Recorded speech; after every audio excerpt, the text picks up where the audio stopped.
ఈనాడు ఈ ముఖ్యమైనటువంటి సమావేశానికి అంటే డాక్టర్ బిఆర్ అంబేద్కర్ గారి 135వ జయంతి సందర్భంగా మన పాచింతలపూడి గ్రామంలో ఏర్పాటు చేసినటువంటి ఈ మహా సమావేశానికి అధ్యక్ష స్థానంలో ఉన్నటువంటి మన సిఐ క్రాంతి కుమార్ గారికి, అలానే వేదిక మీద ఉన్నటువంటి పెద్దలు, సోదరులు, మిత్రులు, ఆత్మీయులు అందరికీ కూడా, అలానే వేదికకి ఎదురుగా ఉన్నటువంటి సోదరులు, నా తల్లులు, అక్కలు, చెల్లెలు, పిల్లలు అందరికీ కూడా ఈ జయంతి శుభ సందర్భంలో శుభాకాంక్షలు తెలియజేస్తున్నాను. ముందుగా నేను చెప్పదలుచుకుంది ఒక్క మాట పాత చింతలపూడి గురించి, ఈనాటి సమావేశంలో హాజరైన ప్రజానీకం గురించి. ఐక్యత అనే 3 పదాలకి అర్థాన్ని చెప్పింది ఈరోజు పాచింతలపూడి ప్రజానీకం. మాలో ఎన్ని పార్టీలున్నా, ఎన్ని వర్గాలున్నా, ఎన్ని సంఘాలున్నా, ఎన్ని ఆచార వ్యవహారాలున్నా, ఎన్ని అరమరికలు ఉన్నా, ఒకవేళ మేమందరం ఒక మంచి కార్యక్రమం జరిగేటప్పుడు ఒకరికొకరు సహకారిగా ఉంటాము అని చేసి రుజువు చేశారు ఈరోజు స్త్రీలతో సహా పిల్లలు, పెద్దలు అందరూ కూడా. ముందుగా మీ అందరూ కూడా ఇక్కడికి రావటం అనేది చాలా గర్వకారణం. ఈరోజు ఈ స్వేచ్ఛావాయువు మనం పీలుస్తున్నాము అంటే స్వతంత్రంగా గాలి పీల్చుకుంటున్నాం. మన ఇష్టానుసారంగా వాక్ స్వాతంత్రం మనకుంది, మత స్వేచ్ఛ మనకుంది, విద్యా హక్కు ఉంది, మానవ హక్కులున్నాయి, వికలాంగ హక్కులున్నాయి. ఎన్ని హక్కులైతే ఉన్నాయో ఆ మహనీయుడు రాసినటువంటి ఆ భారత రాజ్యాంగంలో 1 నుండి 395 వరకు ఉన్నటువంటి ఆర్టికల్స్ ఏవైతే ఉన్నాయో అందులో 18 నుండి 35 వరకు ఇవే హక్కులు ఉన్నాయి. ఆ హక్కులు గనక మనకి రాజ్యాంగంలో ఆ మహానుభావుడు పొందుపరచకుండా ఉంటే ఈనాడు మా స్థితి ఇక్కడా కాదు, మీ స్థితి అక్కడా కాదు. బ్రిటిష్ గవర్నమెంట్ వెళ్ళిపోయే ముందు వాళ్ళు ఆగస్టు 15న 1947లో స్వాతంత్రం ప్రకటించారు. ఆ రోజు ప్రకటించిన తర్వాత మనకి రిపబ్లిక్ డే, గణతంత్ర దినోత్సవం 50లో వచ్చింది. ఆ రోజు నుంచి కూడా దాదాపు 2 సంవత్సరాల 11 నెలల 18 నెలలు అని మనకి చరిత్ర చెప్తుంది. రాజ్యాంగం రాశారు. అందులో మహానుభావుడు ఎటువంటి జీవితం గడిపినవాడు ఒక్కసారి మీ అందరూ తెలుసు, అందరికీ తెలిసిన విషయమే. పాఠశాల ముందు అతను కూర్చునే స్థానం గుమ్మం బయట.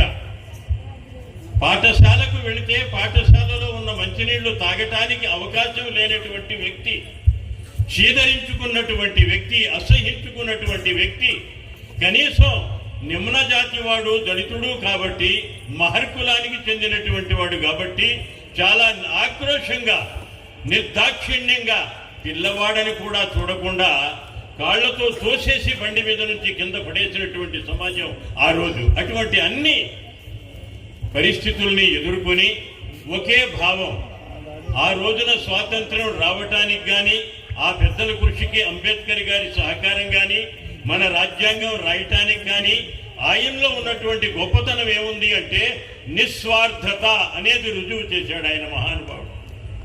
స్వార్థానికి ఆయన జీవితంలో స్థానం లేదు. ఆయన చరిత్ర పుటలు మొత్తం తిరిగేసినా సరే నా కోసం, నా భార్య పిల్లల కోసం, నా ఇంటి కోసం, నా కుటుంబ కోసం, నా బంధువర్గం కోసం అనే పదం అంబేద్కర్ గారి జీవితంలో లేదు. మీరు ఆ చరిత్రలో కనుక్కోలేరన్నమాట. ఆ నిస్వార్థంగా చేయబట్టే ఆ 395 అధికరణాల్లో, ఆర్టికల్స్ లో కూడా ఈ భారతదేశం ఆ రాజ్యాంగాన్ని ఒక గ్రంథంగా కళ్ళకద్దుకొని నడుస్తుంది. నేను నా గ్రంథం ప్రకారం నడవచ్చు, మీరు మీ గ్రంథ ప్రకారం నడవచ్చు, హైందవులు హైందవ గ్రంథ ప్రకారం నడవచ్చు. ఏ కులస్తులు, మతస్థులైనా వాళ్ళకి ఇష్టం వచ్చినటువంటి ఆచారాలు, సాంప్రదాయాలు, సిద్ధాంతాలు, వాళ్ళ చట్టాలు, వాళ్ళ నడవడిక, వాళ్ళ గ్రంథాలు వాళ్ళకు ఉంటాయి. కానీ యావత్ భారతదేశంలో ఉన్నటువంటి కోట్లాది మంది జనాభా అందరూ కూడా ఆచరించి పాటించవలసినటువంటి అంశం ఏదైనా ఉంది అంటే అది ఆ మహానుభావుడు రాసినటువంటి రాజ్యాంగం. ఆ రాజ్యాంగంలో మనకి ఎంతటి భిక్ష పెట్టాడండి మహానుభావుడు. మనం ఇక్కడ కూర్చున్నది మీరొక్క విషయం అనుకోవచ్చు, పెద్దలు వస్తున్నారు, వాళ్ళు ఏదో చెప్తారు, మనం విందాం 10 నిమిషాలు సరదాగా కాలక్షేపం అని. కానీ ఒక సామెత మీకు నేను చెప్తున్నా, ఇంత కష్టపడి మీరు వచ్చారు ఈ రాత్రి సమయంలో, మీ ముందు పెద్దవారు అనేక సందేశాలు ఇస్తారు, అనేక విషయాలు ఆయన గురించి చెప్తారు. ఒక ఉపమానం ఏంటంటే, ఒక ఉదాహరణ, నేల గనక బండరాయి అయితే నేల గనక బండరాయి అయితే కుంభవర్షం వల్ల ఉపయోగం ఏమీ ఉండదు. అలానే ఇక్కడున్నటువంటి విఘ్నులు పెద్దలు అందరూ కూడా ఏవైతే ముఖ్య విషయాలు ఆయన జీవితానికి సంబంధించినవి, ఆయన మనల్ని ఆచరించమని చెప్పినటువంటి రాజ్యాంగంలోని అంశాలు ఏవైతే ఉన్నాయో అవి జాగ్రత్తగా విని మనసులో భద్రపరుచుకొని ఇక్కడి నుంచి వెళ్ళిన తర్వాత నేను దీని మీద నడవాలి, ఇది మన అంబేద్కర్ గురించి చెప్పినటువంటి గొప్ప విషయాలు, నేను వీటిని ఆచరించాలి అన్న బాధ్యత మనకి లేకపోతే మీరు ఇక్కడికి రావటం అనవసరం, మేము ఇక్కడ కూర్చోవటం అనవసరం. కాబట్టి మీ మనసు తలుపులు తెరవండి. వాట్ అనేది వాస్తవాన్ని మీరు గ్రహించాలి.